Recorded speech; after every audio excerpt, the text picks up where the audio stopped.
नमस्कार। प्राइम न्यूजमा स्वागत छ। म दृष्टिबाडी धिताल। म दिपेश किमिरे। सुरु गरौँ आजका हेडलाइन्सबाट।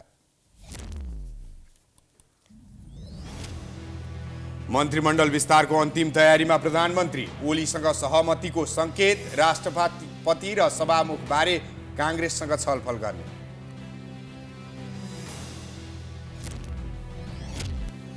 देउवाले निर्णय क्षमता प्रदर्शन गर्न नसक्दा काङ्ग्रेस सङ्कटको भूमरीमा। न सत्तापक्ष न प्रतिपक्ष, पार्टीभित्र चरम विवाद। सभापतिको राजीनामा माग्ने तयारीमा शेखर समूह। सरकारले क्रसर उद्योग बन्द गर्न निर्देशन दिएसँगै निर्माण क्षेत्र अस्तव्यस्त। 650 उद्योग बन्द। कानुनी रूपमा अन्याय गरेको भन्दै निर्माण व्यवसायी रुष्ट। इरानका पूर्व रक्षा मन्त्री अली रेजा अकबरीलाई जासुसको आरोपमा फाँसीको सजाय। दोहोरो नागरिकता लिएर बेलायतका लागि जासुसी गरेको आरोप।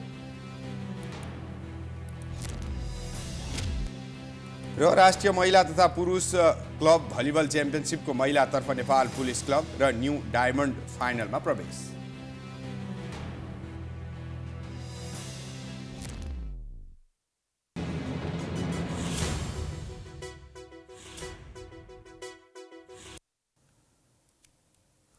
अब प्राइम न्यूज विस्तारमा। सत्ताको साँचो लिएको नेकपा एमाले र नेतृत्व गरिरहेको नेकपा माओवादी केन्द्रबीच कुरा नमिल्दा सरकारले पूर्णता पाउन सकेको छैन। एमाले अध्यक्ष केपी शर्मा ओली र प्रधानमन्त्री पुष्पकमल दाहाल बीच कुरा नमिल्दा सत्ता गठबन्धनको बैठक समेत बस्न सकेको छैन। यसले पनि राजनीतिक अस्थिरता बढ्ने प्रष्ट सङ्केत देखिएको छ। एक रिपोर्ट। सरकारले पूर्णता नपाउँदै यसको आयुबारे चर्चा सुरु भइसकेको छ। सत्ता साझेदार दलहरूबीच देखिएको बेमेल र नेपाली काङ्ग्रेसको क्रियाशीलताले पनि आशंकालाई थप बल मिलेको छ। 26 गते मङ्गलबार सरकारलाई पूर्णता दिन सत्ता गठबन्धनको बैठक डाकिएको थियो। प्रधानमन्त्रीको सरकारी निवास बालुवाटारमा डाकिएको उक्त बैठक अन्तिम समयमा स्थगित गरी एमाले अध्यक्ष केपी शर्मा ओली र प्रधानमन्त्री प्रचण्डबीच भेटघाट भयो। त्यसको भोलिपल्ट अर्थात् 27 गते पृथ्वी जयन्तीको कार्यक्रममा सहभागी भएर गोर्खाबाट काठमाडौँ फर्किने बित्तिकै ओली निवास बालकोट पुगेका प्रचण्डले सरकारलाई पूर्णता दिने विषयमै परामर्श गरे। तर प्रधानमन्त्रीले शपथ लिएको 3 हप्ता पुग्नै लाग्दा समेत मन्त्री परिषदले पूर्णता भने पाउन सकेको छैन। त्यसपछि ओली र प्रचण्डबीच भएका थप 2 वार्ताले पनि समाधान दिन सकेनन्। मुख्य 2 दलबीच समेत सहमति जुट्न नसकेको अवस्थामा अरू 7 दल बाँकी नै छन्। अझ लोसपा लगायत नयाँ दल पनि गठबन्धनमा सहभागी हुने तयारीमा छन्। 2 दलका मुख्य 2 नेताको बीचमा सहमति जुट्न नसकेको अवस्थामा अन्य दलसँग समेत सहमति जुटाउन सजिलो छैन। शनिबार समेत 2 नेताहरूबीच छलफल भयो, तर अझै पनि सरकारले पूर्णता पाउन भने सकेको छैन। प्रधानमन्त्रीसँगै 11 गते शपथ लिएका 4 जना मन्त्रीले अझै जिम्मेवारी पाएका छैनन्। त्यसमाथि अनलाइनका सम्पादकहरूसँग बालुवाटारमा कुरा गर्दै प्रधानमन्त्री प्रचण्डले सभामुख, उपसभामुख र राष्ट्रपति तथा उपराष्ट्रपतिको निर्वाचनका लागि काङ्ग्रेससँग समेत सल्लाह गर्ने कुरा बोलेर नयाँ सम्भावनाको ढोका खोलेका छन्। सरकारलाई विश्वासको मत दिँदा काङ्ग्रेसले प्रचण्डसँग केही सम्झौता गरेको आशंकालाई प्रचण्डको भनाइले थप पुष्टि गरेको छ। काङ्ग्रेसले चलखेल गर्न सक्ने सम्भावना पनि बढेको छ। सरकारले पूर्णता पाउन नसक्नुलाई पनि यससँगै जोडेर हेर्न थालिएको छ। अहिलेको व्यवस्था र नेताहरूको आत्मकेन्द्रित सोच तथा विदेशी चलखेलका कारण राजनीतिक अस्थिरता बढेको नेताहरूले बताएका छन्। काङ्ग्रेस महामन्त्री गगन थापाले नेताहरूले अपारदर्शीपन देखाएको कारण समस्या निम्तिएको बताएका छन् भने एमाले उपमहासचिव प्रदीप ग्यावालीले आवश्यक परे शासकीय स्वरूपको बारेमा पनि बहस चलाउनुपर्ने धारणा राखेका छन्। एक रिपोर्ट। काठमाडौँमा आयोजित एक कार्यक्रममा बोल्दै काङ्ग्रेस महामन्त्री गगन थापाले अहिलेको राजनीति 3 जना पूर्व प्रधानमन्त्रीहरू काङ्ग्रेस सभापति शेरबहादुर देउवा, एमाले अध्यक्ष केपी शर्मा ओली र प्रधानमन्त्री तथा नेकपा माओवादी केन्द्रका अध्यक्ष पुष्पकमल दाहाल प्रचण्डको कब्जामा रहेको प्रतिक्रिया दिएका छन्। साथै शीर्ष नेताहरूले सदस्यता वितरणको सिस्टम पनि आफ्नो प्रभुत्वमा असर नपर्ने गरी बनाएको उनको आरोप छ। नेताहरूका अपारदर्शी निर्णयले गर्दा अस्थिरता बढेको थापाको बुझाइ छ। नेपालको राजनीति अब त कस्तो भयो भने 3 जना भूतपूर्व प्रधानमन्त्रीको अखडा जस्तो। कुन चाहिँ भूतपूर्व प्रधानमन्त्रीले कुन चाहिँ भूतपूर्व प्रधानमन्त्रीलाई झुकाउनु भयो। आइतबार फलानले झुकाउनु भएको थियो, सोमबार अर्कोले ठहरै पार्दैन। अब अहिले तपाईँ जति भन्नुहोस्, तपाईँहरू सबैको मनमा के छ कि कुन चाहिँ भूतपूर्वलाई झुकाइरहेको होला, अस्ति भोट किन हाल्यो होला, भित्रभित्र के भइरहेको छ कि कसको मनमा छैन। नेकपा एमालेका उपमहासचिव प्रदीप गेवालीले भने प्रणालीमा सुधार गरेर भए पनि स्थिरता सुनिश्चित गर्नुपर्ने बताउँछन्। व्यवस्थाको विषयमा पनि बहस चलाउनुपर्ने उनको धारणा छ। कुनै पनि सरकारले पूर्ण कार्यकाल काम गर्न नपाएको अवस्थामा धेरैले अस्थिरताका कारण खोज्नुपर्ने धारणा राख्छन्। चुनाव अघि र पछि गठबन्धन फेरिनुले पनि अस्थिरता बढेको नेताहरूको बुझाइ छ। अस्थिरताका लागि कतिपयले विदेशी शक्तिलाई आमन्त्रण गर्ने गरेको गेवालीले बताउँछन्।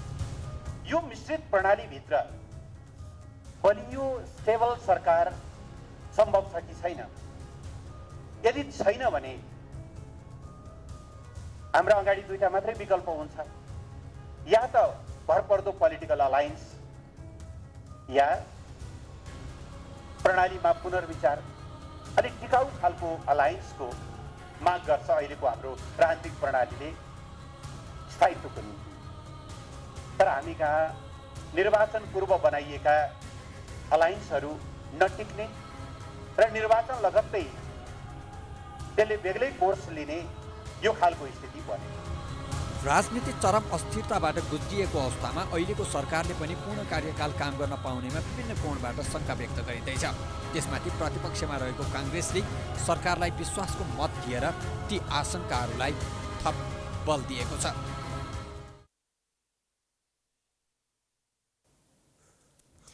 संसदीय निर्वाचनको परिणामले काङ्ग्रेस सबैभन्दा ठूलो पार्टी भए पनि प्रतिपक्षमा बस्न बाध्य छ।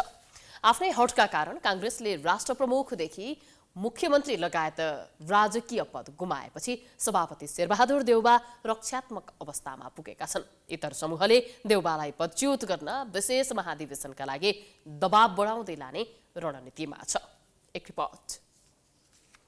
संसदीय निर्वाचनमा पहिलो भए पनि तत्कालीन सत्ता गठबन्धनमा सहयोगी दल नेकपा माओवादी केन्द्रलाई राष्ट्रपति वा प्रधानमन्त्री मध्ये एक पद छाड्न अस्वीकार गरेपछि माओवादीले काङ्ग्रेससँगको गठबन्धन तोडेर एमाले सहितको गठबन्धन बनाएर प्रचण्ड प्रधानमन्त्री बनेका छन्। कोलिसन पार्टनरलाई बचाइराख्न केही न केही पदीय भागबण्डा गर्नुपर्ने संस्कृतिबाट चुकेका सभापति देउवाले मुखमा आएको सत्ता गुमाएको अबगाल खेपिरहेका छन्।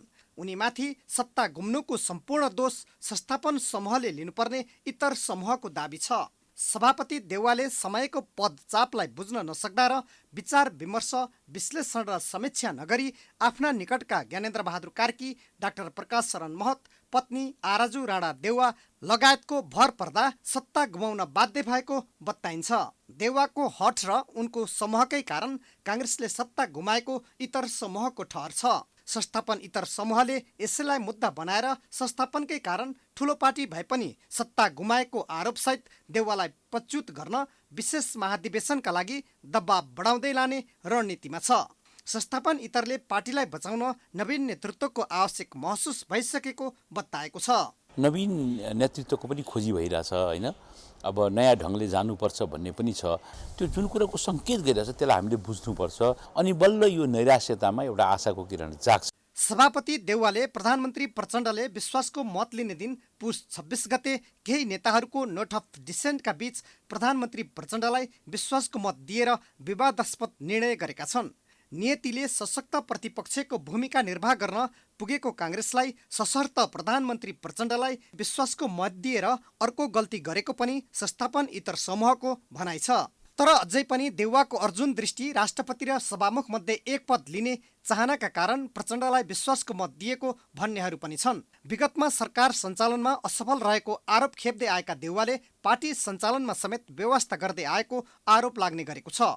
उनले काङ्ग्रेसको नर्सरीका रूपमा रहेको नेपाल विद्यार्थी सङ्घलाई अझै पूर्णता दिएका छैनन् भने तरुण दल जस्ता भातृ संस्थाहरूको पार्टीले गर्ने अनावश्यक हस्तक्षेपका कारण सङ्गठन रथालिङ्ग अवस्थामा छ। पार्टीको 14औं महाधिवेशनमा देउवाले सभापतिमा विजयी भएपछि नेतृत्व मात्र परिवर्तन भयो। तर नीति महाधिवेशन 6 महिनापछि गर्ने भनिएको थियो। तर महाधिवेशन भएको लामो समय भइसक्दा पनि देउवाले नीति महाधिवेशन गर्न सकेका छैनन्। भातृ संस्थाहरूलाई पनि चाँडै पूर्णता दिएर अगाडि बढ्ने भन्ने सहमति भएको छ।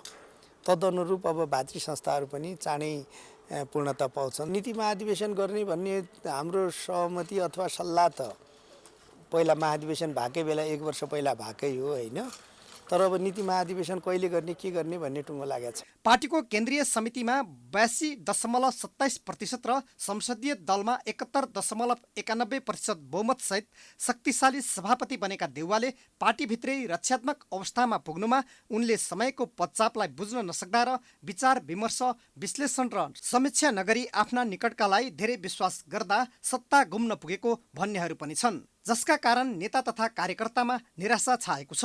काङ्ग्रेसको राजनीतिलाई नजिकबाट निहालिरहेका त्रिभुवन विश्वविद्यालयका प्राध्यापक डाक्टर विजय मिश्र पार्टीलाई संसदीय निर्वाचनमा पहिलो बनाए पनि पार्टीको आन्तरिक शक्ति सन्तुलन कायम गर्न नसक्दा देउवाले सत्ता गुमाएको बताउँछन्। पार्टीलाई 89 जना जुन ल्यायो संसद, त्यो त पहिले ल्याएको थिएन, यो त बढाएर ल्याइदिएकै हो। उनले कमजोरी कहाँ गरे भनेदेखि राष्ट्रपति र दुईटै आफूलाई चाहिन्छ भन्ने कुरामा गयो नि, त्यो स्ट्राटेजी गलत थियो। डाक्टर शेखर कोइरालाहरूले नै दुईटै लिनुपर्छ भने दिँदैन नि, यो चाहिँ प्रधानमन्त्री होस्। संसद दलमा हामीलाई हरायो, प्रधानमन्त्री यो हुन नपाए हुन्थ्यो भन्ने आशयबाट उनीहरूले तानामाना बुनेर दुईटै हामीलाई चाहिन्छ भनेर हल्ला गर्न थाले। अनि त्यसबाट के भने प्रचण्ड अब यो मेरो हुने भएन भनेर फर्केर आएन। नेपाली काङ्ग्रेसमा लामो समयदेखि गुट, उपगुट तथा सहगुट सञ्चालन छन्। 14औं महाधिवेशनले सबै गुटको अन्त्य गर्ने अपेक्षा गरिएको थियो। सभापति देउवाले सत्ता गुमाएपछि ती गुट पुनः सलबलाउन थालेका छन्। अब पार्टीभित्रका सबै समूहलाई मिलाएर सभापति देउवा कसरी अगाडि बढ्छन् त्यसैमा काङ्ग्रेसको भविष्य जोडिएको छ। Political bureau, prime SD, Kathmandu. प्रधानमन्त्री पुष्पकमल दाहालले अहिले सिङ्गो देशलाई एकताबद्ध भएर जाने वातावरण बनेको बताएका छन्। शनिबार काठमाडौँमा कम्युनिस्ट आन्दोलनका पुराना नेता भुवन प्रसाद श्रेष्ठद्वारा लिखित कम्युनिस्ट आन्दोलनका प्रेरक भुवनदाई पुस्तकको लोकार्पण गर्दै प्रधानमन्त्री दाहालले करिब राष्ट्रिय सहमतिबाटै आफूले सदनबाट विश्वासको मत पाएको भन्दै सिङ्गो देशलाई एकताबद्ध भएर जाने वातावरण बनेको बताएका हुन्। सिङ्गो सदन नै विश्वासको मत दिने अवस्थामा आएको र प्रतिनिधि सभाको बैठकमा आफूलाई अद्भुतपूर्वक विश्वासको मत प्राप्त भएको उनले बताए। उनले आफूलाई सबैको समर्थन रहनु गौरव र चुनौती ठानेको जिकिर गरे। अस्ति विश्वासको मत लिँदा झन्डै सिङ्गै सदन नै सहमत भयो र विश्वासको मत एउटा असाधारण उचाइको साथ मलाई समर्थन प्राप्त छ। करिब मैले राष्ट्रिय सहमति भएको प्रधानमन्त्रीमा भन्ने अनुभूत गरेको छु र मेरो लागि यो थप गौरव, थप जिम्मेवारी र थप चुनौतीको विषय हो भन्ने मैले ठानेको छु। गोर्खाबाट निर्वाचित भएर प्रधानमन्त्रीमा निर्वाचित भएकाले बुढी गण्डकी जलविद्युत आयोजना, आरूघाट, बेनीघाट, लार्के सडक, पर्यटनको विकास आफ्नो प्राथमिकतामा रहने दाहालको भनाइ छ। नेकपा एकीकृत समाजवादीका अध्यक्ष माधव कुमार नेपालले सरकारमा जाने कुरा तत्काल सम्भव नभएको बताएका छन्। पार्टीको रौतहट काठमाडौँ सम्पर्क मञ्चले शनिबार काठमाडौँमा आयोजना गरेको सम्मान कार्यक्रममा अध्यक्ष नेपालले सरकार गठनको कुनै पनि प्रक्रियामा आफूहरू सहभागी नभएको र अहिले सरकारमा जाने कुरा पनि सम्भव नभएको बताएका हुन्। उनले सरकारले अघि सारेका कार्यक्रमलाई हेरेर शर्तसहित प्रधानमन्त्रीलाई विश्वासको मत दिएको धारणा राखे। परिस्थितिमा परिवर्तन भएर आफूहरूको आवश्यकता भए सरकारमा जान सकिने, तर अहिले नै त्यस्तो कुनै तयारी नभएको उनको भनाइ छ। त्यसो भएको हुनाले हामीले अहिले के गरिरहेका छौँ भने कि यो पार्टीलाई बलियो बनाउने काममा जुट्ने, सरकारमा हामी जाने कुरा अहिले सम्भव छैन, किनकि कुनै पनि प्रक्रियामा हामी जोडिएका छैनौँ। होइन, परिस्थितिमै परिवर्तन भयो, सिनारियो चेन्ज भयो, हाम्रो आवश्यकता महसुस भयो। त्यस्तो अवस्था आउँछ भने फेरि आउला कि भने कोही तर्सिरहनु पर्यो। उनले संसद विघटन गरिन्छ कि भन्ने आशंका जन्मिएको भन्दै संविधानमा नै नभएको कुरालाई गर्ने आँट कसैले गर्न नहुने आफ्नो सुझाव रहेको जिकिर पनि गरे। उनले सत्ता र पावरले मान्छेलाई घमण्डी बनाउने भएकाले विनम्रतापूर्वक लाग्न प्रधानमन्त्रीलाई सुझाव पनि दिए। अध्यक्ष नेपालले घनश्याम भूषाल पार्टीमा आएपछि उत्साहित बनेको र अरूलाई पनि आउने वातावरण तयार भएको बताएका छन्।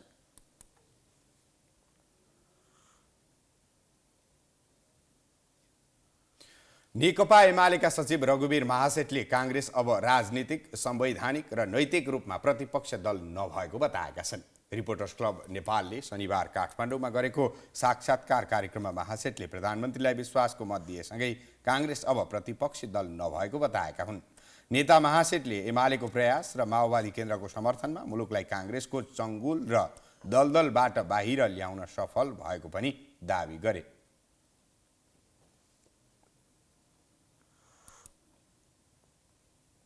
यो सरकारभित्र विभिन्न विचारधाराका साथीहरू सम्मिलित हुनुभएको छ। स्वाभाविक छ, सबैको विचारधारालाई समेटेर, सबैको सोचलाई समेटेर, सबैको सल्लाह लिएर यो सरकार अगाडि बढिरहेको छ र बढ्नेछ। उनले नेपालको राजनीतिलाई देशी तथा विदेशी शक्तिले कसरी काङ्ग्रेसको चङ्गुल र दलदलमा परेको भन्ने कुरा 6 महिनापछि थाहा हुने धारणा राखे। उनले वर्तमान सरकार बाध्यात्मक अवस्थामा बनेको उल्लेख गर्दै यसले देश र जनताको अहित हुने गरी कुनै काम नगर्ने बताए। फरक प्रसङ्गमा उनले आफू 10-15 वर्ष सक्रिय राजनीतिमा रहने बताउँदै राष्ट्रपति, उपराष्ट्रपति त्यस्तै सभामुख जस्ता पदमा नजाने स्पष्ट पारे।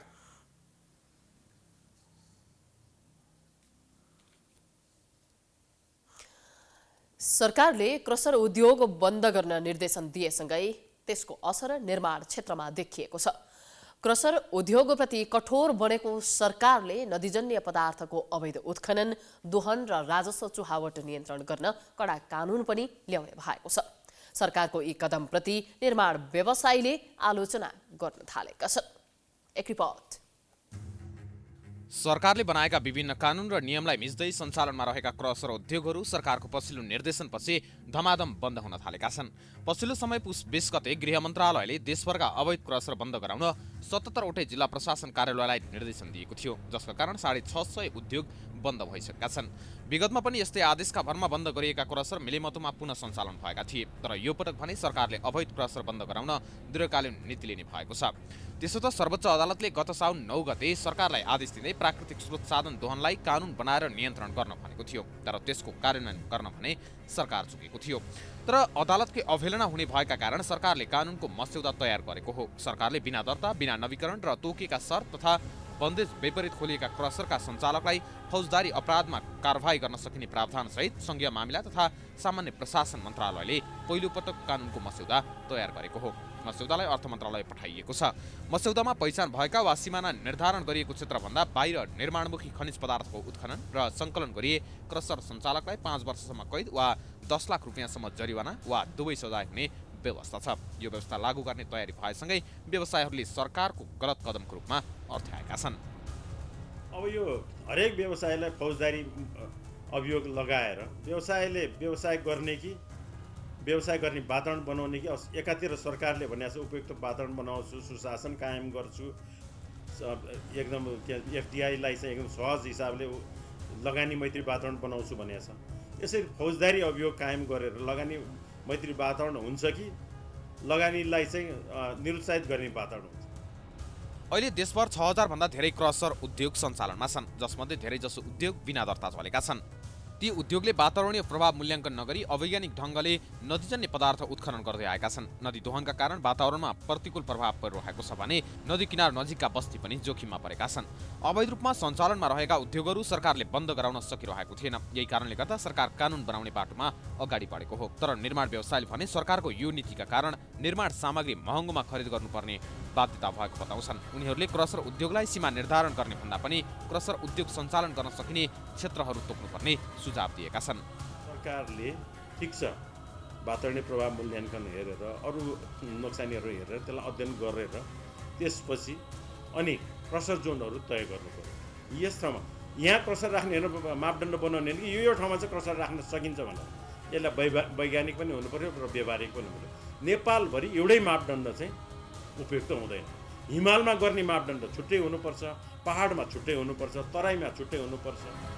अहिले तयार गरिएको मस्यौदामा अनुमति नलिई निर्माणमुखी सामग्री उत्खनन, सङ्कलन, प्रशोधन वा बिक्री गरेमा, पूर्व सावधानी नअपनाई उत्खनन वा सङ्कलन, ढुवानी, स्थानीय तहमा दर्ता नगराए उद्योग सञ्चालन गरेमा र मापदण्ड र शर्त पालना नभएमा 3 वर्षसम्म कैद र 7 लाख रुपियाँसम्म जरिवाना वा दुवै सजाय हुने उल्लेख छ। मस्यौदामा क्रसरले गर्ने विभिन्न कसुरसँग सम्बन्धित मुद्दा मुलुकी फौजदारी कार्यविधि संहिता 2074 को अनुसूची 1 मा समावेश भएको मानिने गरी प्रस्ताव गरिएको छ। प्राइम न्यूज अझै जारी छ, हामी ब्रेक पछि आउँछौँ।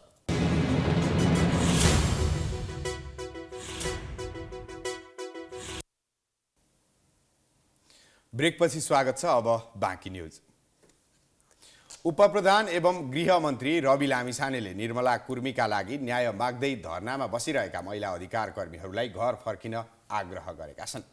शनिबार काठमाडौँको माइती घरमा निर्मला कुर्मी र नकुन्नी धोबीको मृत्यु प्रकरणको छानबिन र दोषीलाई कारबाहीको माग गर्दै धरना बसिरहेका अधिकार कर्मीसँग भेट गर्दै लामिछानेले उक्त घटनामा अनुसन्धान जारी रहेकाले आन्दोलनका सम्पूर्ण कार्यक्रम रोक्दै घर फर्किन आग्रह गरेका हुन्। मन्त्री लामिछानेले प्रक्रिया पुर्याएर अनुसन्धान गर्ने र घटनाका पीडितलाई न्याय दिलाउने प्रतिबद्धता जनाए। आफू मन्त्री भएको 3 दिनमै उक्त घटनाका सम्बन्धमा गम्भीर भएर अनुसन्धानमा खट्न निर्देशन दिएको उनले बताए। न्याय पाउनुपर्छ भन्ने तपाईँको लडाइँमा म जहिले पनि सँगै छु। त्यसमा मैले मन्त्री हुनु नहुनु, म सत्तामा प्रतिपक्षमा कुनै पनि ठाउँमा हुनुले केही पनि फरक म त्यसमा अडिग छु।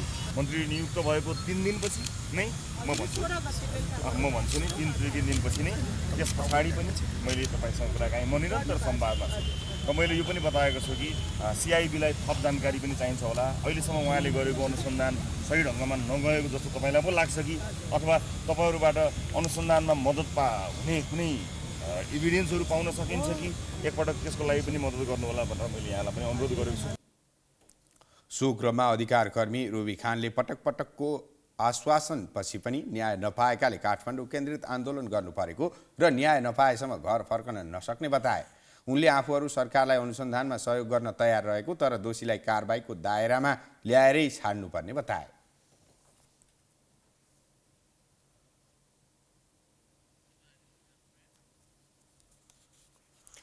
कञ्चनपुर लगायत पश्चिम तराईका जिल्लाहरूका थारू समुदायमा माघी पर्वको रौनक छाएको छ। थारू समुदायको सबैभन्दा ठूलो पर्वको रूपमा रहेको माघी नजिकिएसँगै थारू बाहुल्यता भएका गाउँ बस्तीमा हर्षोल्लास छाएको छ। पर्वको अवसरमा थारू समुदायका बस्तीहरूमा माघी सम्बन्धी गीत पनि गुन्जिन थालेका छन्। एक रिपोर्ट। भूमिपुत्रका रूपमा पहिचान भएका पश्चिम तराईका विभिन्न जिल्लाहरूका थारू समुदायमा माघी पर्वको रौनक छाएको छ। विशेष गरी तराईका बाँके, बर्दिया, कैलाली, कञ्चनपुर, दाङ लगायतका जिल्लाहरूमा बस्दै आएका थारू समुदायमा माघी पर्वलाई दशैं तिहारभन्दा पनि ठूलो पर्वका रूपमा मनाउँदै आएका छन्। सुदूरपश्चिमको कञ्चनपुरमा समेत थारू बस्तीको बाहुल्यता रहेको विभिन्न पालिकाहरूमा विशेष कार्यक्रमको आयोजना गरी थारू समुदायले नाचगान र सांस्कृतिक कार्यक्रम गर्दै आएका छन्। थारू समुदायले सालको पात टिपेर दुना टप्परी बनाउने, कुटानी पिसानी गर्ने लगायत काम गरेका छन्। थारू समुदायले माघ 1 गतेदेखि महिनाभर यो पर्व मनाउने गर्छन्। बाजेदेखि चलेको रीतिरिवाजले 1 महिना यो महिनाभरि चल्ने हो, माघको महिनाभरि चल्ने हो। अनि त्यसपछि अब आजकलको त आज खायो भोलि हराउने गरेको छ र अब यो नजाओस् भनेर हाम्रो सोच गरेको छ। माघ 1 गतेदेखि थारू नयाँ सम्वत सुरुवात हुने थारू समुदायको मान्यता छ। उनीहरू माघीमा बङ्गुरको मासु नभई नहुने परिकारको रूपमा लिन्छन्। माघीमा चामलको पिठोबाट परम्परागत परिकार ढिक्री बनाउने गर्छन्। पर्वको अवसरमा विभिन्न थारू खानाका परिकारहरू बनाउने र साथीभाइ इष्टमित्रलाई तथा छोरी चेलीहरूको घरमा समेत पुर्याउने गर्छन्। कमलरी मुक्त हुनुभन्दा पहिले माघ 1 मा आफ्ना मालिकबाट बिदावारी हुने र नयाँ मालिकको घरमा कमलरी बस्ने दिन माघ 1 गते नै भएकोले र गाउँको मुखिया बडघर समेत चयन गर्ने प्रचलन पनि माघ 1 गते नै भएकोले पनि माघी पर्वलाई विशेष महत्त्व दिने गरेका छन्। कञ्चनपुरमा करिब 1200 को हाराहारीमा मुक्त कमलरी रहेका छन्। उनीहरूलाई राज्यले दासत्वबाट मुक्त गरे पनि विकल्प भने केही नदिएको र अझै पनि कमलरीहरूको आर्थिक तथा शैक्षिक अवस्थामा सुधार नभएको गुनासो गरेका छन्। कार्यक्रमको विशेषता भनेपछि हाम्रो मुक्त कमलरी बहिनीहरूको चाहिँ जुन भोलिका दिनमा जुन माघीको बेलामा काम गर्न जान्थे नि, त्यो चाहिँ काम गर्न नजाओस् भनेर त्यो चेतना फैलाउनको लागि हामी यो कार्यक्रम गर्ने गर्छौँ र आफ्नो चौधरी संस्कृति झल्काउनको लागि। किनभने हाम्रो चौधरी संस्कृतिहरू पछिसम्मको रहिरहेकोस् भन्ने हो, नबिर्सोस् भन्ने हो। जुन पहिला पुर्खा चलिरहेको थियो अहिले पनि त्यही अवस्था आओस् र राम्रोसँग चलोस् भन्ने हो। थारू समुदायमा पुस अन्तिम दिनदेखि पर्व सुरु हुने गरेको छ। पहिलो दिन वर्षभरिको दुःख पीडा बिर्सेर मासु, भात लगायत मिठा परिकार खाएर रमाउने चलन छ। सखिया नाच, लट्ठी नाच देखाउँदै घर घरमै गएर सानालाई आशीर्वाद दिने र ठुलाबाट आशीर्वाद लिने गरिन्छ।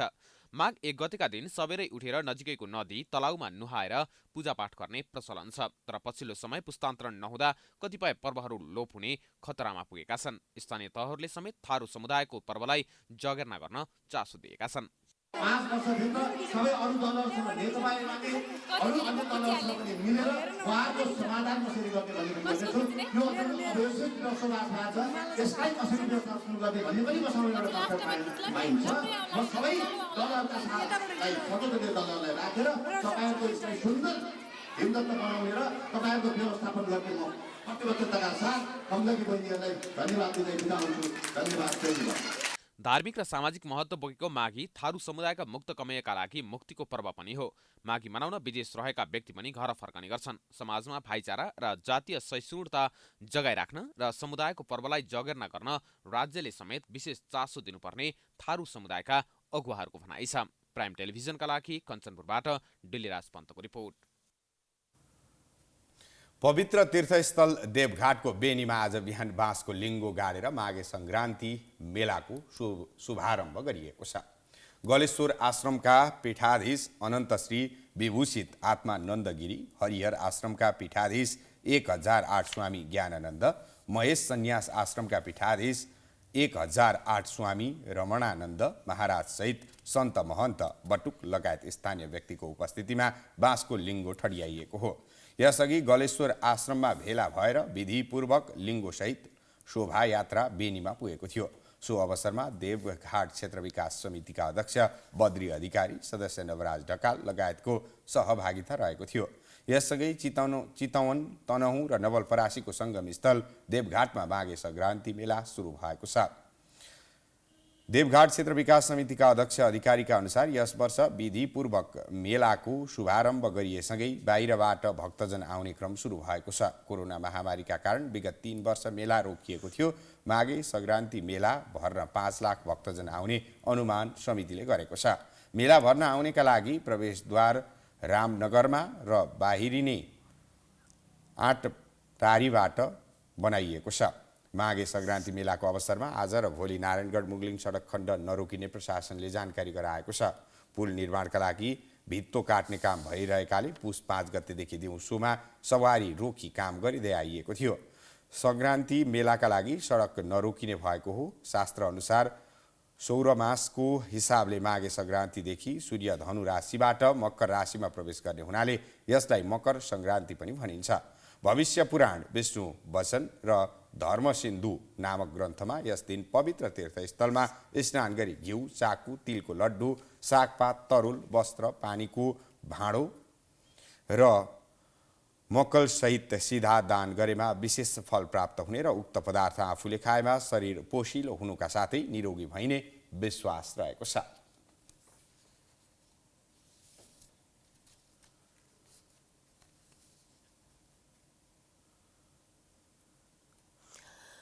माघे सङ्क्रान्ति नजिकिएसँगै बजारमा चाकु, सक्खर, तरुल जस्ता खानेकुराको बिक्री निकै बढेको छ।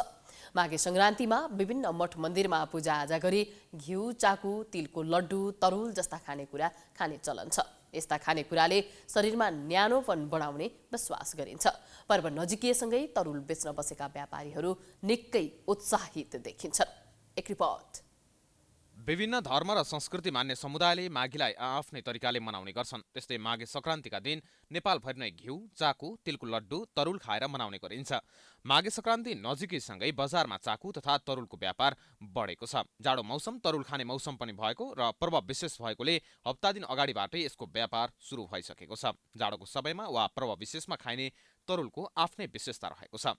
जाडोको समयमा तरुल खाँदा यसले शरीरमा न्यानोपन बढाएर तागत दिने र विभिन्न रोगहरू पनि नष्ट हुने विश्वास रहेको छ। माघे सङ्क्रान्तिको अवसरमा बजारमा पिँडालु, घर तरुल, वन तरुल, सिमल तरुल, नेपाली तरुल, 5 औँले, रातो तरुल जस्ता विभिन्न प्रकारका तरुलहरू किन्न पाइन्छ। शरीरलाई फाइदा दिने सँगसँगै पर्व नजिकिएसँगै तरुल व्यापारीहरू पनि निकै उत्साहित देखिएका छन्। पहिलेको तुलनामा तरुलको व्यापार राम्रै भएको भन्दै केही व्यवसायीहरू उत्साहित देखिन्छन् भने अपेक्षाकृत राम्रो व्यापार नभएको भन्दै केही व्यापारीहरू निराश पनि देखिन्छन्।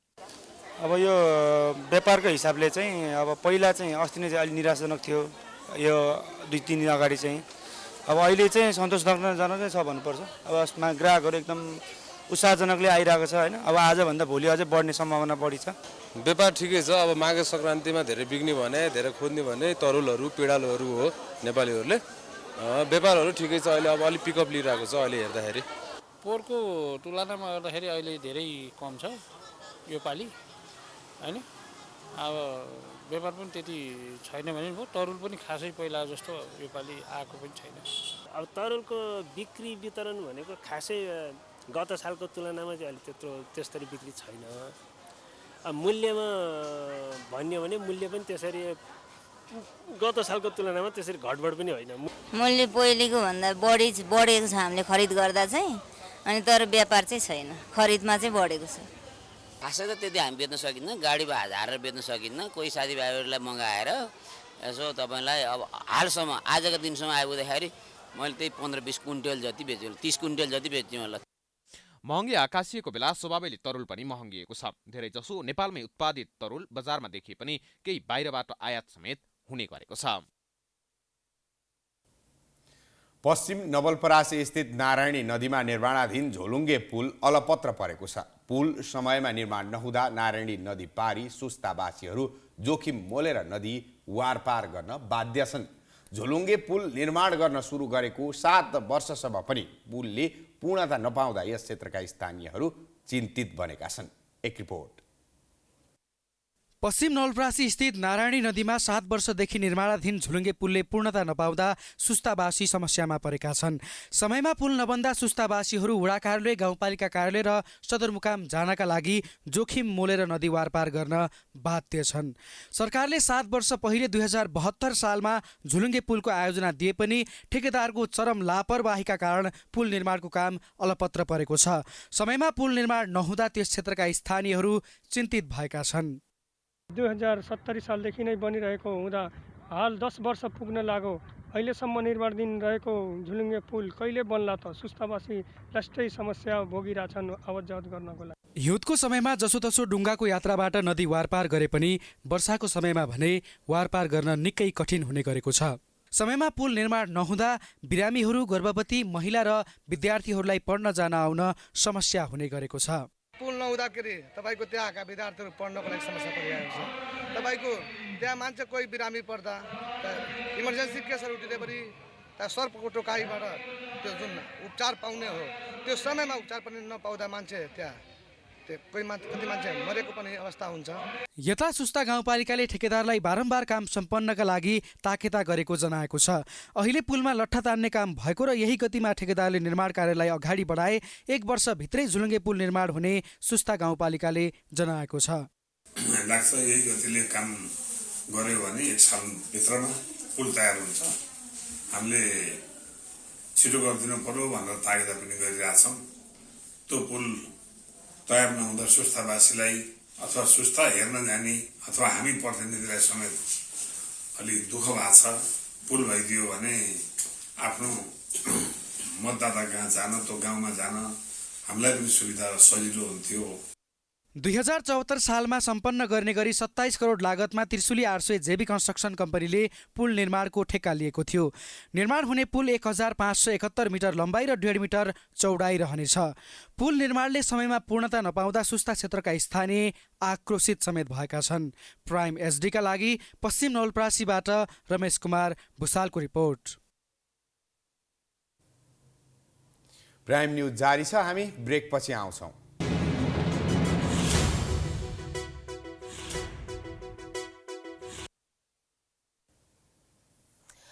ब्रेकपछि स्वागत छ। अब business news.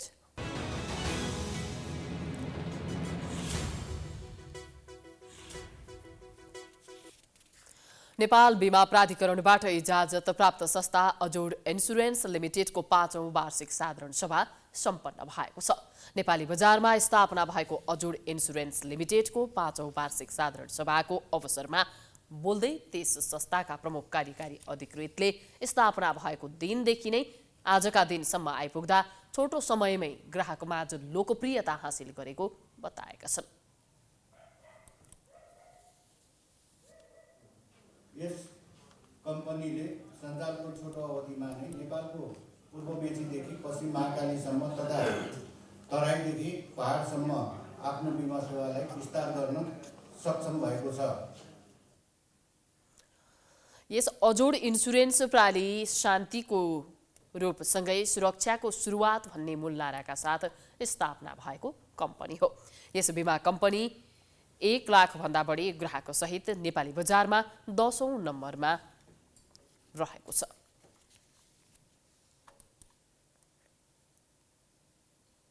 Nepal metre taxi व्यवसायी चालक समाजले आफूहरूको व्यवसाय र लगानीको सुरक्षा नभएको भन्दै आपत्ति जनाएको छ। आज रिपोर्टर्स क्लब नेपालमा पत्रकार सम्मेलन गर्दै चालक समाजले राज्यले ट्याक्सी व्यवसायीलाई बन्धक बनाएको भन्दै आफ्ना 16 बुँदे मागहरू सार्वजनिक गरेको हो। समाजले अघि सारेका माग पूरा नभए कडा आन्दोलन गर्ने चेतावनी पनि दिइएको छ। साथै मिटर जडित ट्याक्सीमा स्वचालित भाडा लागू गर्न पनि चालक समाजले माग गरेको छ। एकद्वार कर प्रणाली लागू गर्न पनि चालक समाजले सरकार समक्ष आग्रह गरेको छ। चालक समाजका संस्थापक अध्यक्ष सानु पूर्वछानेले आफू अहिलेसम्म विभिन्न समयमा 43 जना ट्याक्सी चालकको हत्या भएको र उनीहरूको हत्यारा पहिचान गरी तत्काल कारबाही गर्न सरकार समक्ष माग गरेका छन्। महानगर वा सरकारले बनाएर ट्याक्सी सञ्चालन गर्ने व्यवस्था गर्नुपर्ने उनीहरूको माग छ। पेसा व्यवसायका क्रममा विभिन्न मितिमा हत्या गरिएका र कुटपिट गरी घाइते बनाइएका ट्याक्सी व्यवसायीको न्यायका लागि समेत सरकारको ध्यान आकर्षण गरिएको छ।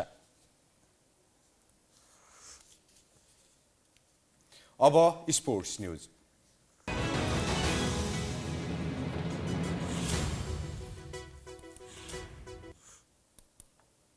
विभागीय टोली नेपाल पुलिस क्लब 7औं संस्करणको NBA राष्ट्रिय महिला तथा पुरुष क्लब भलिबल च्याम्पियनसिपको महिलातर्फ फाइनलमा प्रवेश गरेको छ।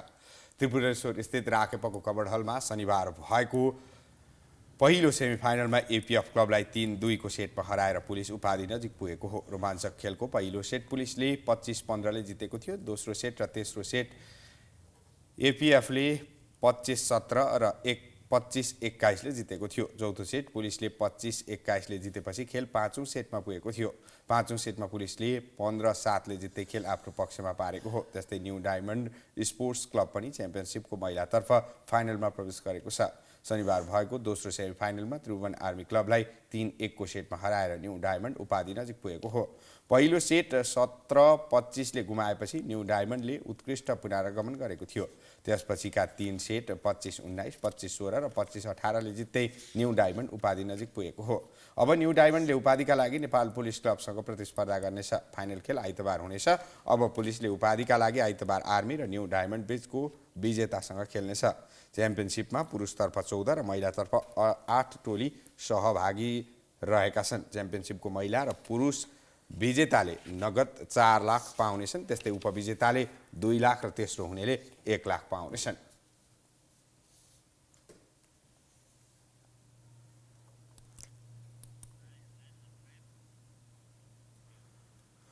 हामी प्राइम न्यूजको अन्त्यमा आइपुगेका छौं। जाँदा जाँदै हेडलाइन्स पुनः एकपटक।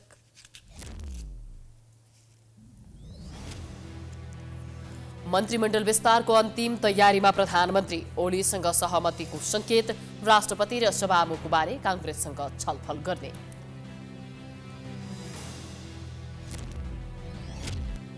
देउवाले निर्णय क्षमता प्रदर्शन गर्न नसक्दा कांग्रेस संकटको भूमरीमा न सत्ता पक्ष न प्रतिपक्ष।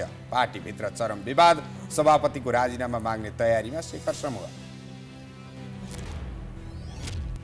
सरकारले क्रसर उद्योग बन्द गर्न निर्देशन दिएसँगै निर्माण क्षेत्र अस्तव्यस्त। 650 उद्योग बन्द। कानुनी रूपमा अन्याय गरेको भन्दै निर्माण व्यवसायी रुष्ट। इरानका पूर्व रक्षा मन्त्री अली रेजा अकबरीलाई जासुसको आरोपमा फाँसीको सजाय। दोहोरो नागरिकता लिएर बेलायतका लागि जासुसी गरेको आरोप।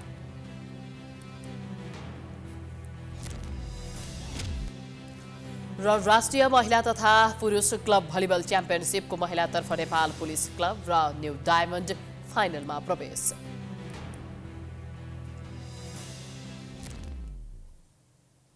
प्राइम न्यूज अहिलेलाई सकियो। यसपछिको प्रस्तुति धमलाको हमला हेर्न सक्नुहुनेछ। हेर्दै गर्नुहोला प्राइम टेलिभिजन। नमस्कार।